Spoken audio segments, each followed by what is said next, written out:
Good afternoon. Today we're going to talk a little bit about amino acids and amino acid character. And in particular, we're going to talk about the isoelectric point of peptide. Now, the isoelectric point basically is the pH at which an amino acid within an electric field remains immobile. Now, for example, let's say I have this tetrapeptide, NASK, which is the one-letter abbreviation for methionine, alanine, serine, and lysine. And you're asked to determine the isoelectric point for this tetrapeptide. Now, the first thing you obviously need to know is the structure of each amino acid and how those amino acids articulate with each other to form a peptide bond. So, beginning with methionine, which is what we call the N terminus.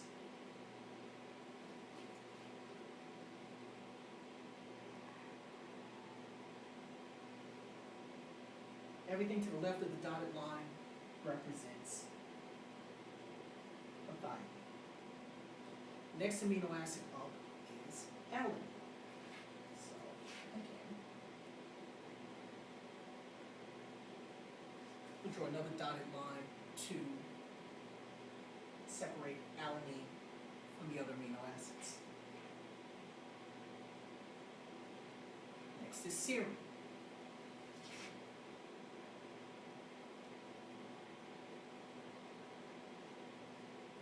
And finally, on the C terminus is the amino acid lysine. Now, the trick, or I should say the other trick to understanding the isoelectric point and how to calculate it is you have to be aware that many amino acids have ionizable protons, which means we also need to be aware of the pKa functions for each ionizable proton. Now, you notice that on the N terminus, notice on the C terminus as well as the N terminus, you have a whole bunch of protons. You may also notice that the little groups hanging down, which we call the R group or the functional group, they also have ionizable protons. Now, you can refer to any biochemistry textbook to see the pKa values that correspond to each type of ionizable proton. And when you do that, you'll notice that this proton associated with the carboxyl group has a pKa value of about 2.18. The proton on the N terminus has a pK value of about 9.2. And the proton on the R group of lysine has a pK of about 10.5. Now, typically what I always suggest is draw your amino acid out depicting low pH, meaning anything that can be protonated is protonated. And then gradually raise the pH. And you'll see in sequential order which proton is going to be removed. Now, you notice that for this tetrapeptide, the net charge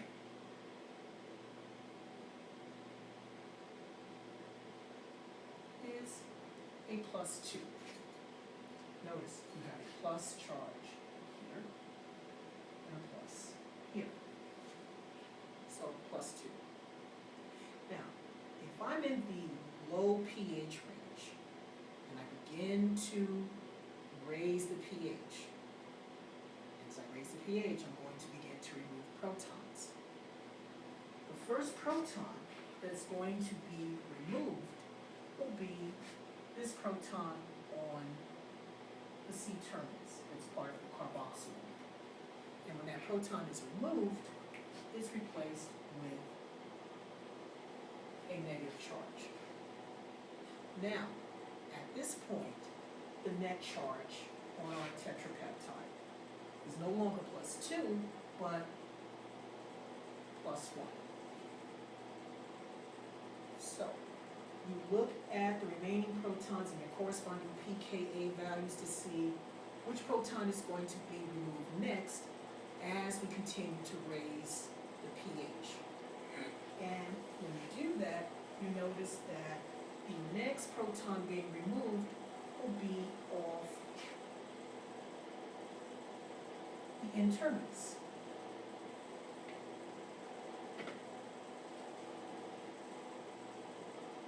Now, at this point,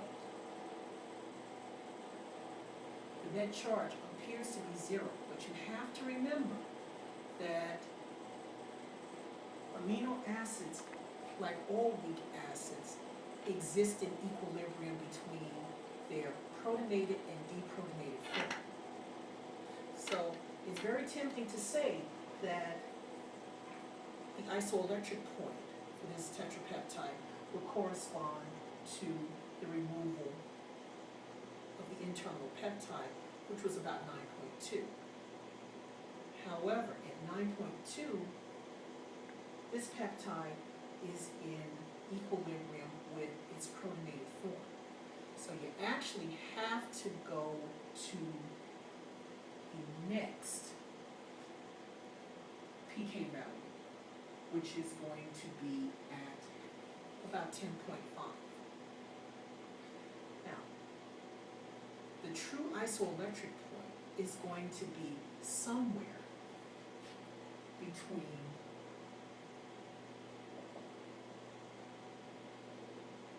9.2 and 10.5. So we take a mean value. So we add the two values and essentially divide by 2. And when you do that,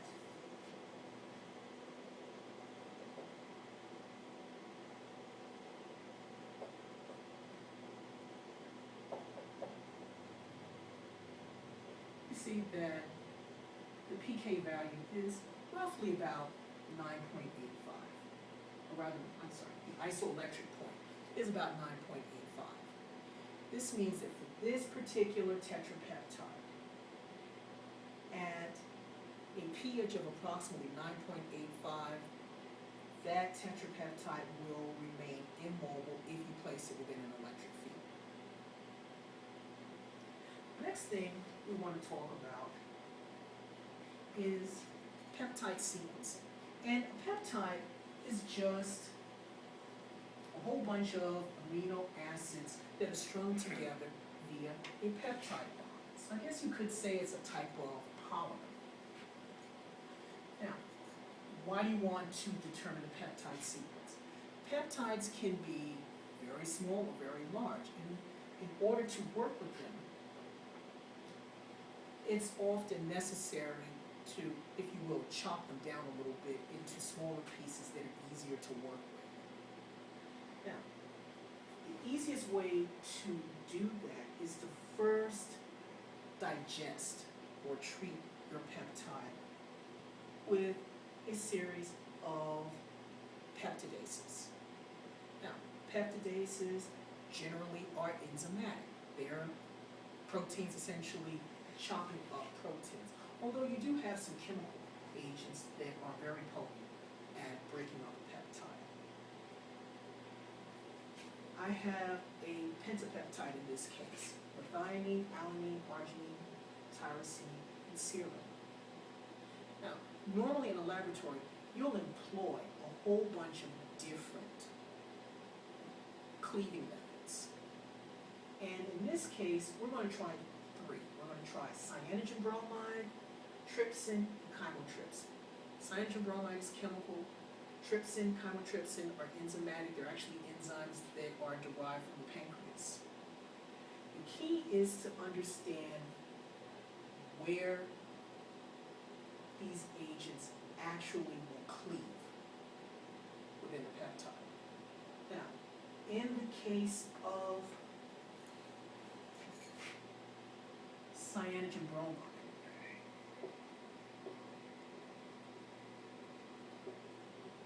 Let's put our peptide back on the board.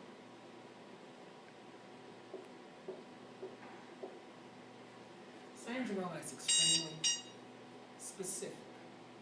It will only cleave on the C-terminal side of methionine residues. So cyanogen bromide will only cleave here. C-terminal side, same as saying the right side of each amino acid residue. So if I were to treat this peptide with cyanogen bromide, I would get two pieces. I would get a lone methionine, and then essentially everything else to the right of that methionine. So, alum, arg, tire, and C. Now, if I were to treat the same pentapeptide with trypsin,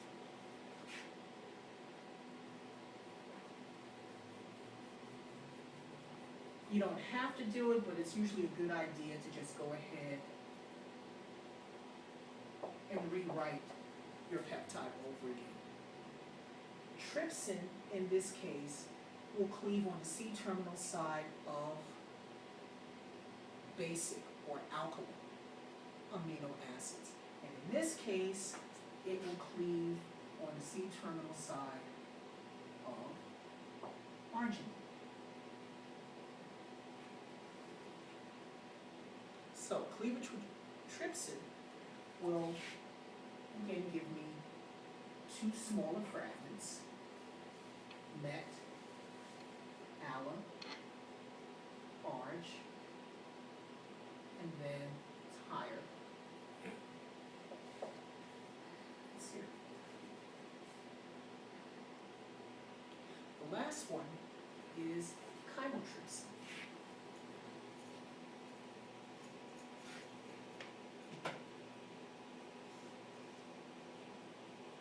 I hope you're taking note of the fact that all of these agents are extremely specific.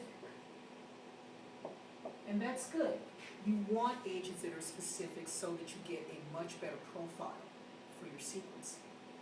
Now, chymotrypsin will cleave on the C-terminal side of amino acids that have aromatic groups within them.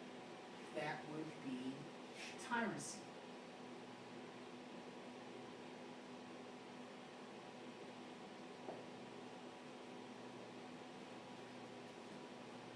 And still again, you get two fragments. You get met, alum, arg, and tire, and you will get a lone serum.